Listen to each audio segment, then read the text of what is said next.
Now that everyone is on board, we are here, we are live, ladies and gentlemen, boys and girls, wrestling fans of all ages. Welcome to another episode of the Wrestling Reality Rundown.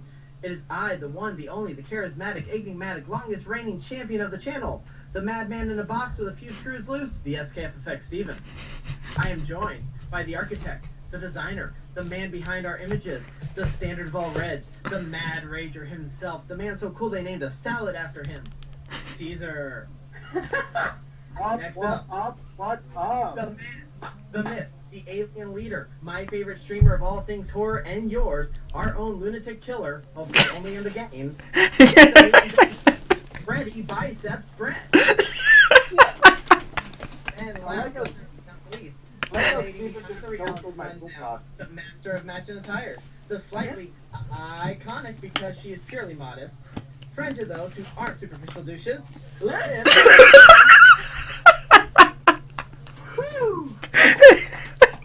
Wow, that was great. What's some of y'all's favorite spots of Double or Nothing? Wait, I okay. thought the Goldust and Cody match was pretty good. I thought, or not Goldust, sorry, Dustin versus Goldust. God dang it. Cody versus Dustin match. I thought that was pretty good. It was everything that a match really needed to be. Like, you have a great story told there with two, real life brothers. A special moment, especially when the Dusty chant started.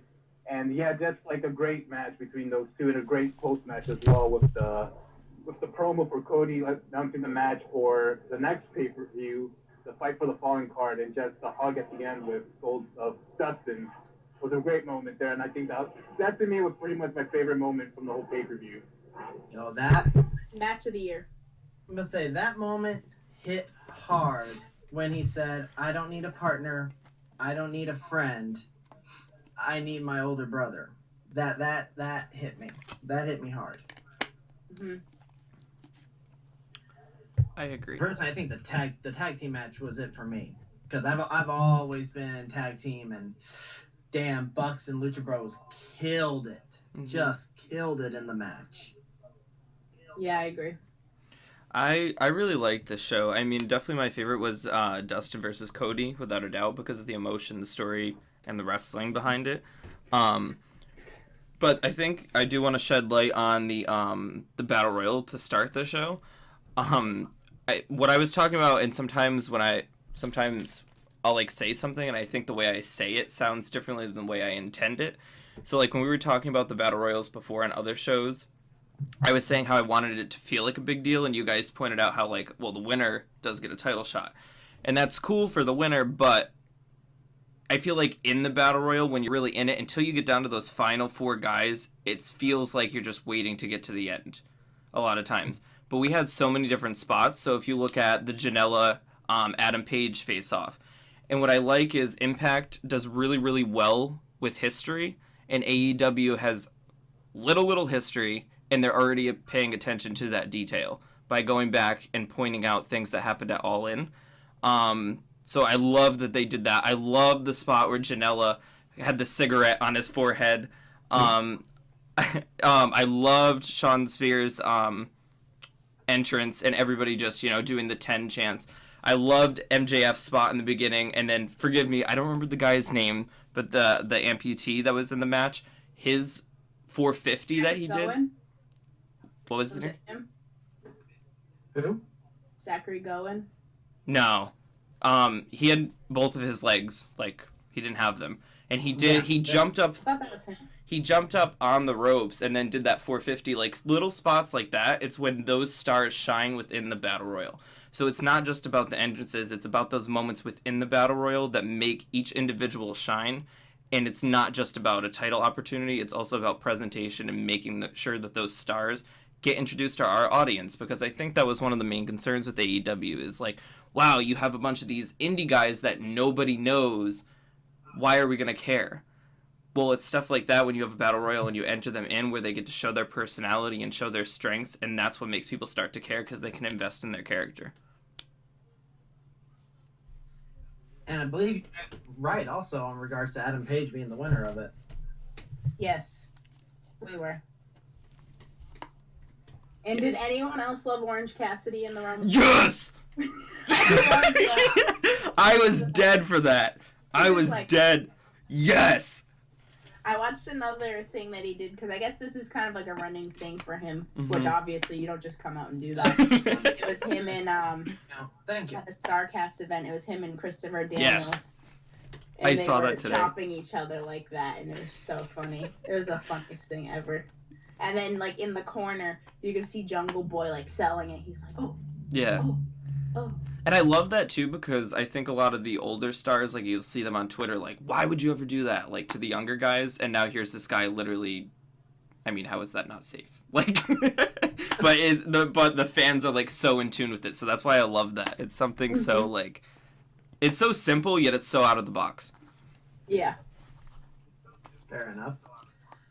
So, personal favorite. I loved getting to see Leva on there, even if all she did was go shh. It's like I know BT was happy to see Ali on commentary. What? No. No. Nah. No way. Nah. What is it? Kylie Ray's adorable. Hmm. I love That her match. for that. Yes. That match was What awesome. did you think of Awesome Kong showing up, Steven? Sorry, I'm not an Awesome Kong fan. I personally really liked it, and I think the reason why, too, going back to that point of people, I mean, I am an Awesome Kong fan, but, people going back to that point where, sorry, not that you're wrong, I'm just saying, going back to that point where, why are people going to care about this match? I don't know these wrestlers. Who the hell are they? Well, you enter Awesome Kong in. She does have notoriety, not only within the wrestling business, but with stuff like Glow on Netflix. So you enter her in, and now people are like, oh, shit, you know, and they're more in tune to those other it's stars. sort of a legit match. She had In a way. credibility. Yeah. The ex-WWE person in it now. And she kind of boosts Britt Well, for the win. I would argue that she actually has more notoriety because of Glow. I was happy In to a see lot her of ways. walk out the win, though. I figured she would. So I was glad to see that Awesome Kong was not in there to become the winner. Yeah, that's fair. Thought Brandy was ending herself to the match. Kong was such a relief. All right, when comparing Kong to Brandy count, yeah, I'll give Kong was better going in than Brandy. Nothing against her, but yeah. Sorry. I do have a point I want to make, but Ooh, wait. Who Brett rocking? Tennille Dashwood! Woo! Woo! It's all about me, That's a bitch. Mr. Oh, Huffman sorry. photo. No. Sorry. That's Is that that you got when we went to the show? This is the one that I ordered that wasn't on time, so I bought a shirt from her. Let's see. All right. Anyone else got anything else they want to say for Double or Nothing? And then it was I thought John Moxley's debut was well done, well executed. I thought Segue. it came across amazing. Woohoo! Should we jump into the Moxley pack? Oh, yeah. I mean, it's a pretty good segue, I would Let's say. talk the Moxley factor, because woohoo has a lot come out for that one. He spilled some major tea. Let's see. How about the fact you only paid $500 for that final match, that little WWE special for the Shield? My mouth literally dropped when I heard that, because, like, I know what they get paid, like, regularly, so it's like,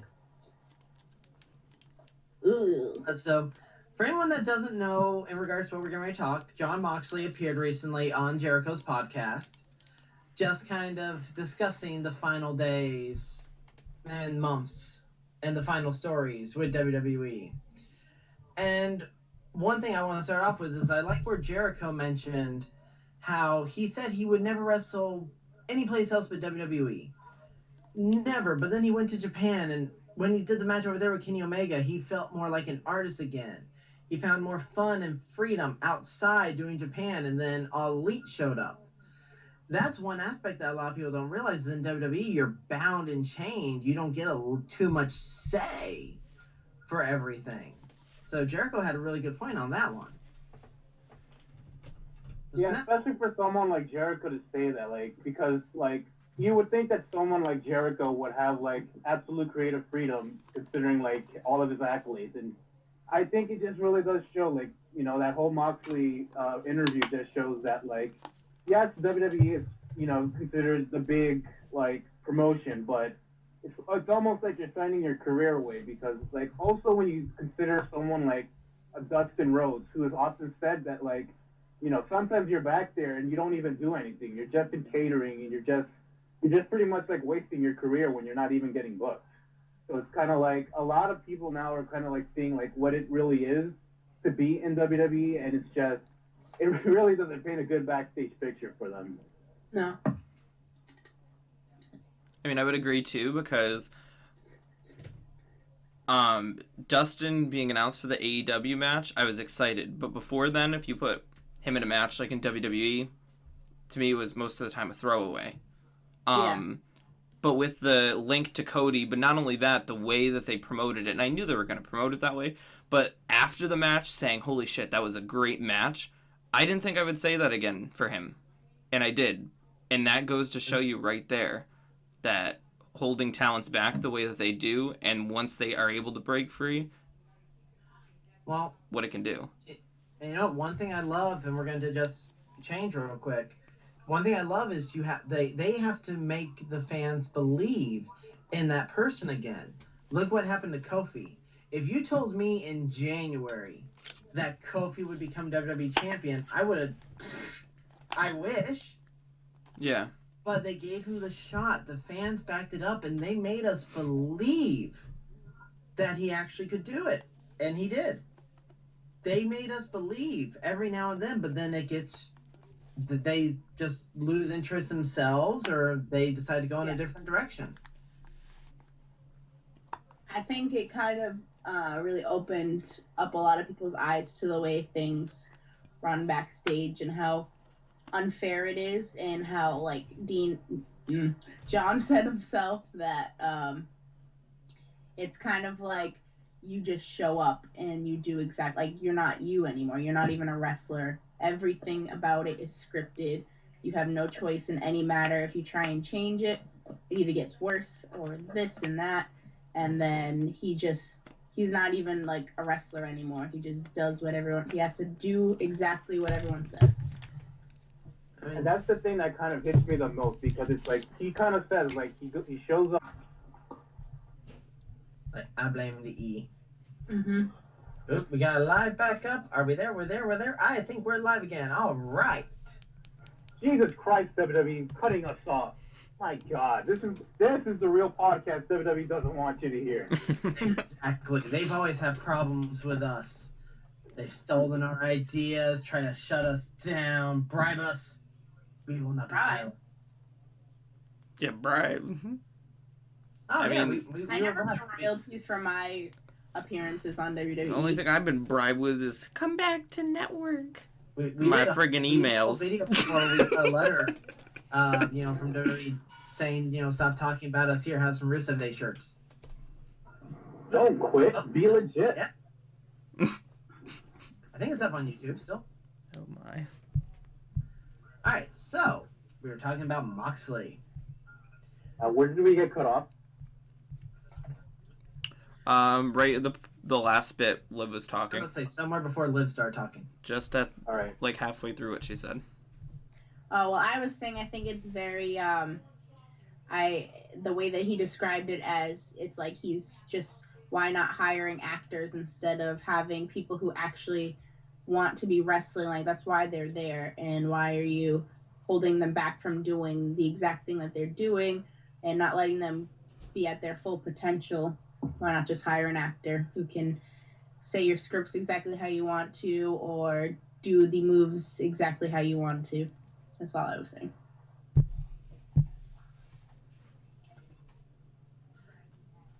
It's a WWE. And Yeah. Moxley even said a lot of the stuff is Vince McMahon. The promos on Roman's leukemia, Vince. Yeah. The promos about the fans are full of diseases, That's Vince. disgusting. Oh God, that vaccination promo. You remember that one? Oh. Moxley was ready to walk out from that whole vaccination shot. So I think one of the things that made me happiest about the AEW show, to be honest, is I got a little bit nervous Because you look at WWE, how involved has Stephanie been? How involved has Triple H been? How involved has Vince been? How involved has Shane McMahon been? And I just didn't want them to consistently put themselves over in spots that didn't make sense. I mean, Cody is a wrestler. The Young Bucks are wrestlers. Kenny Omega is a wrestler. They are some of the best wrestlers in the world. So they should be on the show. They should be wrestling. But when Brandy came out, that's when I was nervous because I was like, you know, in her Impact, I mean, I love Brandy Rhodes as a person, but like when she was in Impact, I just didn't think she was ready, and I was afraid that she was going to insert herself, but not only insert herself, put herself over, and I was afraid of that. And when Awesome Kong came out, I think that was just like, this isn't WWE. This is, you know, they are going to be smart about their strategies and their approach. My thing is that I absolutely don't think that that's what like I never even had that as a thought in my mind. Not to like 100% like say no you're wrong, but because of that's exactly how the show had been going. Like they weren't gonna put themselves over, so there's no way they would kind of do that to Brandy, especially since that means because like the people who are watching like AEW were like fans, like wrestling fans, not WWE fans. So I think she'd get way more heat than they'd definitely want her to if she kind of just inserted herself somewhere where she really didn't belong. Yeah. Not that she wouldn't have belonged there, because who knows what she's been doing lately. Like, she could be ready. Like, we don't know. But right. I just don't think, like, her winning the first women's match would have been good, and that's what made me nervous. But, like, you even not looking at WWE, why was Dixie on TV for so long? And I'm not just talking about the table spot. I mean, I think the table spot was good. But there were certain situations where it's like, why the frig is Dixie Carter taking up so much of my TV time? And that was an annoying part of the program.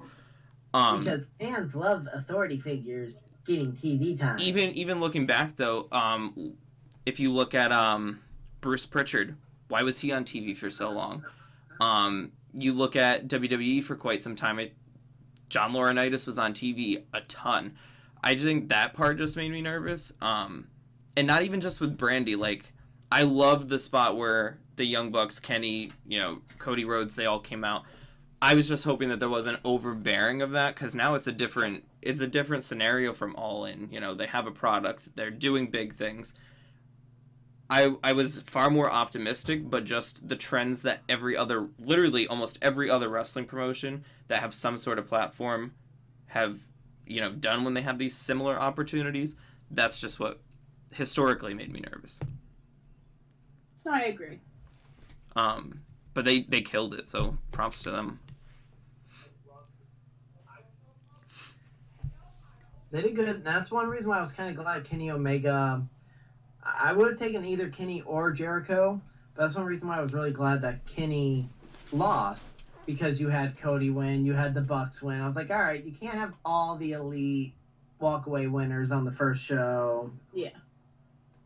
But also, I definitely agree that having Chris and Adam Page was like a much better matchup per se. Mm-hmm.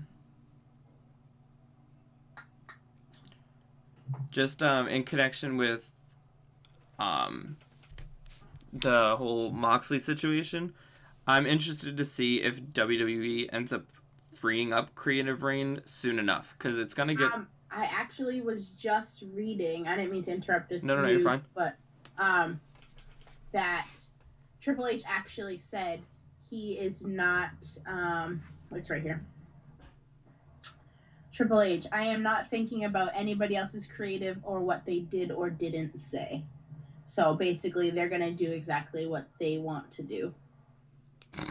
It says. He actually made a whole video. Yeah, this was from the NXT conference call, because someone asked him about the Cody entrance from all for Double or Nothing, and yeah, he was practically just saying, you know, that, you know, they don't really see that. Well, Lewis probably has the transcript there. Yeah, it's not. This is all about the Hall of Fame, though. Oh, it says, I just want to put out the best product possible. I'm not focused on anybody else. I'm not thinking about anyone else's creative or what they said or didn't say or anything else. To me, I'm focused on this Saturday at TakeOver 25. But isn't that part of what makes it a great product? Which I completely had no idea was this Saturday. Yeah, no. Like, I knew it was coming up, but then I kind of forgot it was coming up. But would you guys agree, isn't that what makes it a great product? Is when... Yeah, exactly. Is when you kind of concentrate on your own self rather than worrying about, like, what others are doing. Like, of course, you need to keep them on your radar to kind of see, you know, what it is that they're doing that, you know, that are getting attention, that is getting, you know, good feedback, and kind of trying to, like, improve your own product upon that. But kind of just, you know, kind of worrying about the other product is, I think, is something that, you know, you probably shouldn't be doing. Like, because, like, I see that entrance, and I'm like, okay, guys, like, we don't really need to keep acknowledging. Because, like, when I watch another product, like, I like to just, you know, I like to just enjoy this product without having to think about what the other people are doing. I don't want to watch AEW thinking, you know, like, yeah, this isn't WWE. Like, I want to watch AEW knowing that this is AEW. This is what I want to be watching rather than what I don't want to be watching. But I also, I misunderstood. heard an interview that Cody did, and it wasn't even a shot. It wasn't necessarily a shot at Triple H. It had to do with so Cody's, like, has mentioned multiple times, he's a huge wrestling fan. So, like, that's all he does is, like, watch shows and everything. Like, not just, like, your normal wrestler who will go wrestle their matches, go home, whatever. He, like, when he's getting ready for his matches, he watches the network, stuff like that. That's what you heard, like, John and Chris talking about. Cody had said that it was actually more of an homage to one of his earlier WrestleManias, like the actual. So that was, and he was kind of just more so that him with the sledgehammer was more so breaking the mold, is what Cody said. But he said, I wasn't going directly for them, but if they want to play, like, I'm here, kind of a thing. I wasn't directly going for Triple H. We just designed it to kind of sort of resemble a Triple H. Well, no, he said it was, like, for, like, he did that for Triple H, but it wasn't like a shot at, like, let's play kind of a thing. I don't even blame him, though. I mean, I know I'm pessimistic towards WWE, but I fully enjoyed that part of it because I know what they've done. You know, when he got out, he was Cody for the longest time. Like, you know what I mean? Stuff, little crap like that. And then, like, even the thing with there was something with the tag tournament, that I know Cody had mentioned on Twitter. I can't remember exactly what, but there's little things like that, you know what, like, at some point, it's their first show, and I think they did great. They fired on all cylinders in terms of promo work with the talents, the spots that they created, the matches that they set up, and what they're continuing to do. They actually have a real shot to, you know, put pressure at least on WWE. And I think there hasn't been a company to do that in a while. I think they've already done that. Definitely. I think they've already done that. Certainly, but, like, I think after now, you know... To the point where even one of their talent even mentioned the name on their TV show. Right. I think All In was like, okay, cool, the Bucks are at it again. You know what I mean? Like, oh, here goes the crazy Bucks again. I would say All In was what it was meant to be, is it was that the indies could put on a big pay-per-view, and they knocked it out of the park. Right. All In was amazing to see. And now this is the next step of, hey, we're going to actually do our own program.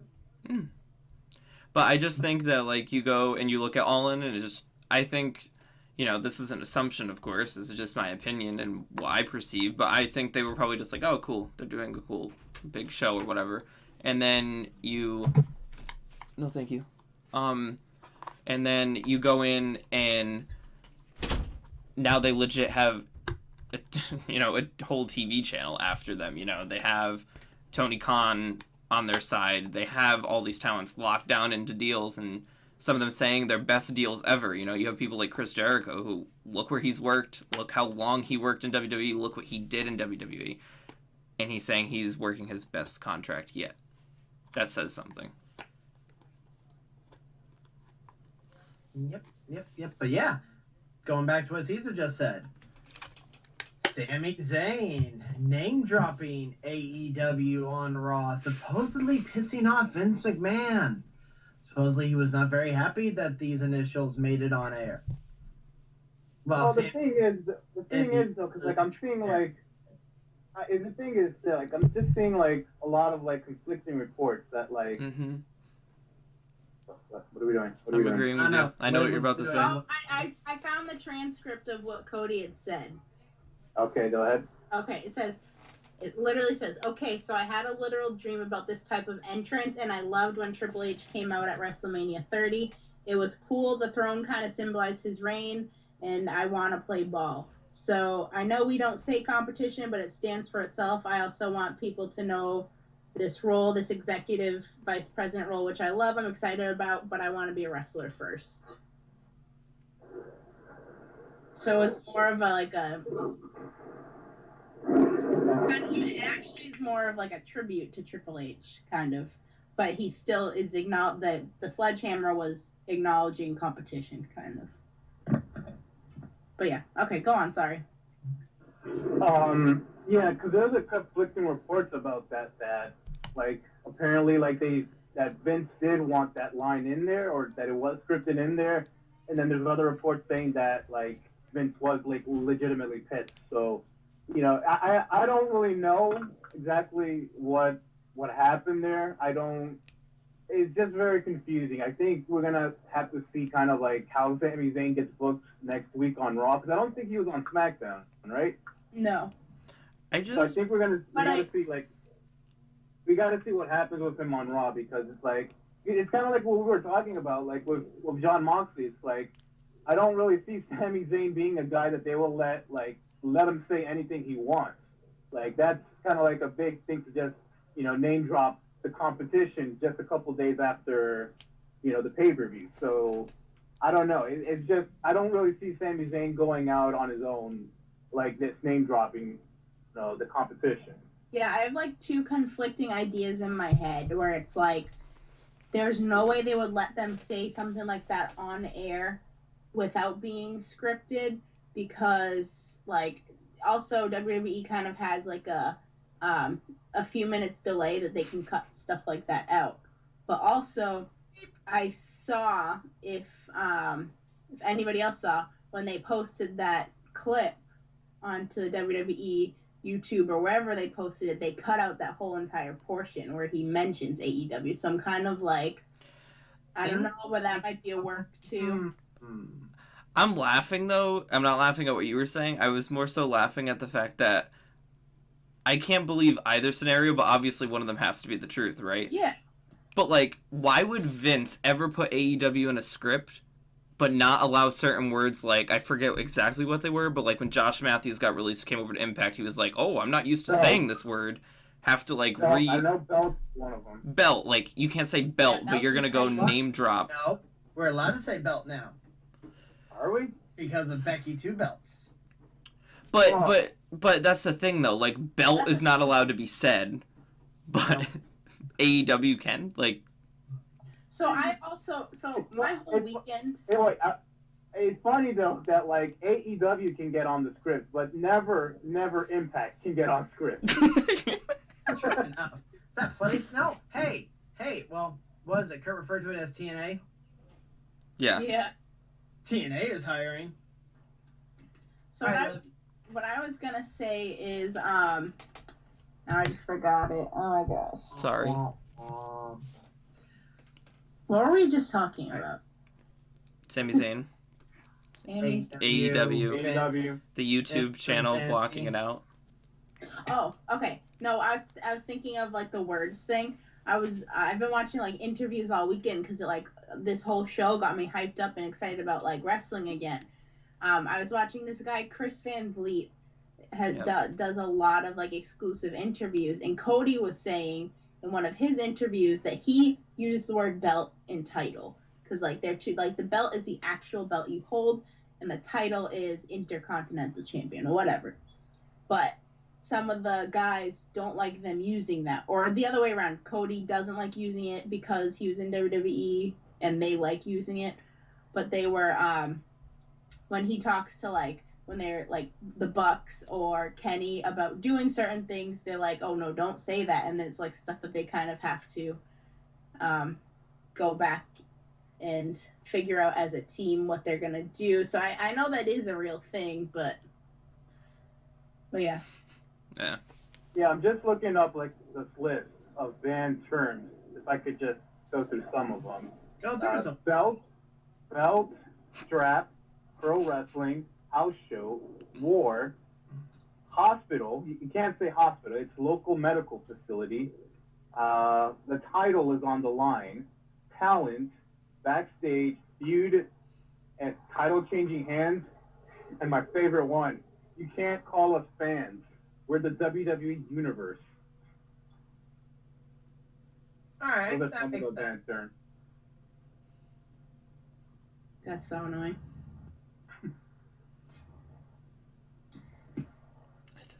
So, moving on, do you guys want to talk about the failed 24/7, or do you want to talk about Boombox Brock Party? I'm over the 27 already. I don't want to talk about it. She was over with it. Let's be real. She was over with it the minute that it happened. Yeah, because Literal minute. literally said exactly what's gonna happen. They already forgot about it. Like R-Truth is doing nothing besides making his own parody videos. But now he can say my title to the SmackDown show. Yeah. But now he can That was the best say. promo of the year, I gotta admit. See, I wanted to give them the benefit of the doubt for the title because I really thought, at least leading into the second week of it, we'd see more on social media, more on YouTube, more on Instagram in regard to title changes or just people chasing. You know, you could record like 5 skits after SmackDown and air them this week. I have a question though. I don't really have an opinion on this. Do you think that recording stuff for social media would work? Because let's say somebody that doesn't have like Instagram, for instance, and they start doing stuff on that, and then they tune into Raw, and then all of a sudden R-Truth was champion, and now somehow, I don't know, somebody else is. Because they can add it into their show, which they literally do that all the time. They add in social media things all the time. Like you know, when even someone just posts something like on their Twitter, and then they'll take a screen grab of it and put it on the show with like other people's responses. Like it'll be easy enough just to like plug a video in there. That's or true. Something. You'd be like, oh my God, Saturday night at the live event, Spud pinned R-Truth. But Spud, never heard of him. But do you think? No, it's Spud. If you don't remember, Mick Foley called him Spud on Raw, which is pretty funny. Wait, he did? He did. He was like when he was backstage with the title. He saw Spud. He was like, "Hey, Spudster." He's always Spud to me. He's always Spud. He's always gonna be. Yeah. Oh yeah, no, same. But it does look like they're kind of setting, unless he's kind of going into business for himself to kind of like plant that seed. It looks Good like for him. He might be the next person, because I saw he posted something about it, like it was like pins or like stickers that said Maverick 24/7.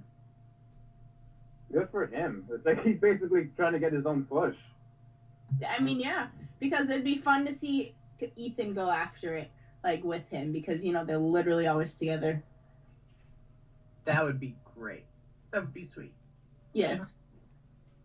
And speaking of kind of people not going into business for themselves or pushing their own things on social media, I did read something that Stokely posted on his Twitter that I think that's his name in NXT. I don't even know anymore, honestly.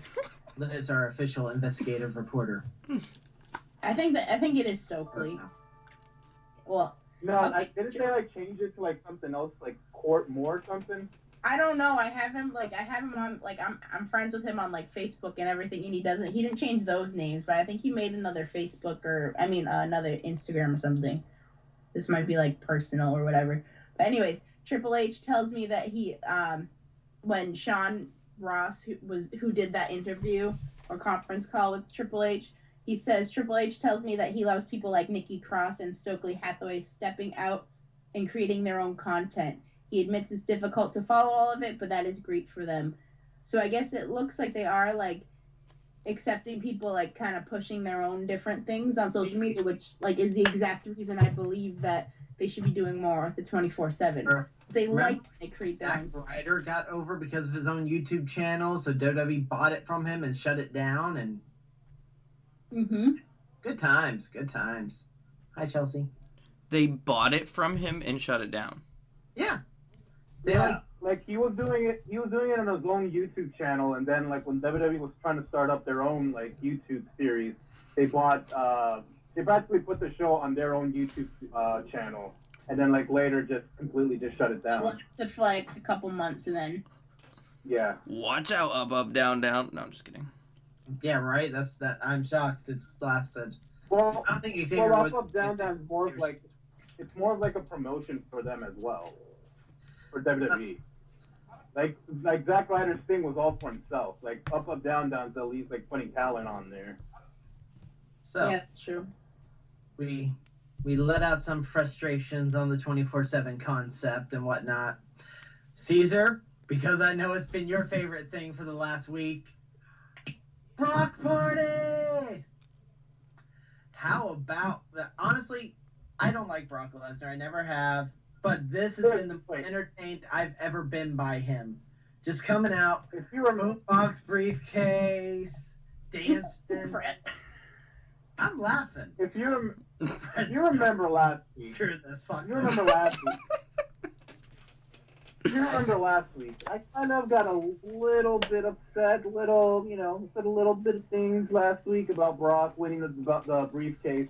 But I mean, seeing that entrance last night or last week on Raw was just, I don't know, I could not stop laughing, and I immediately had to like look up for some memes, and I found some hilarious memes on there. Especially a couple hours ago, some dude on Twitter actually made one himself, and I thought that one was pretty good. That was a pretty good one. I think his Twitter handle is @TheRedStandard. I think that's the one. Yeah, he made a pretty good one, I thought. What a promo. Yeah, I honestly don't know anything about it besides what I've seen like through the video and then what you posted because I can't watch Monday Night Raw like live. So, but the videos you guys have sent me have been pretty funny. So like.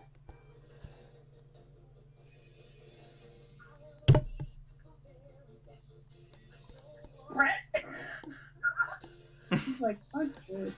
I'm amused. If it makes me laugh, I'm good with it. I can't stand Brock, but I'm laughing at him. But that's what scares me, because like, What? go ahead. Vince. You know Vince is like giggling in the back, and he's like, yes, and it's just a cover up. It's like, yay, let's let him cash in or whatever. You know what it could lead to, and. Right. So let's jump. It was just posted on Twitter from WWE's Twitter account. Stephanie McMahon promises that she, the McMahon family, and the executive team will be taking action against Paul Heyman and Brock Lesnar after their disrespectful actions on Raw. These actions include turning the briefcase into a boombox, the dancing, the laughing, the saying they were going to announce who they're cashing in on, but not doing it, and blah,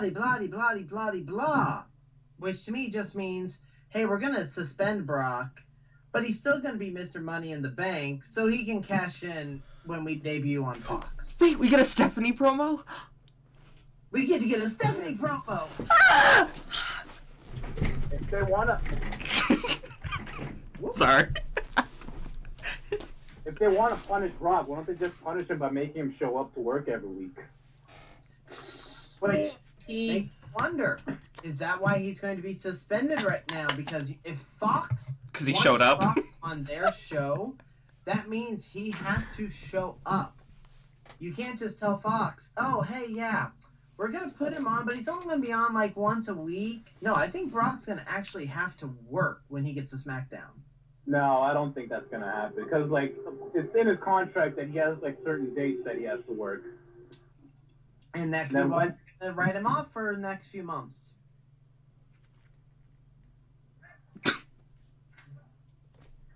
Who knows? We'll see. Until then, enjoy Brock dancing around while we can. Well, as we wrap up, we want to remind you guys that please be able to follow, join our community. We would love having you. We appreciate each and every single one of you for joining us tonight. The conversation continues on social media at WRR Network FL, on Instagram at WRR Network, on Facebook, Wrestling Reality Rundown, and also all four of us are on Twitter as well at It's a Me Invasion. Ow, ow! We got at SKF Effect. Absolutely. Yes. We got at LiveLive1122. And we got at the Red Standard. I don't know what I do, but Buck. I don't know what I do. That's like my life. All right. Thank you guys for hanging out. Oh God, I'm having a match with my headphones. Oh God. Yeah, we're gonna end.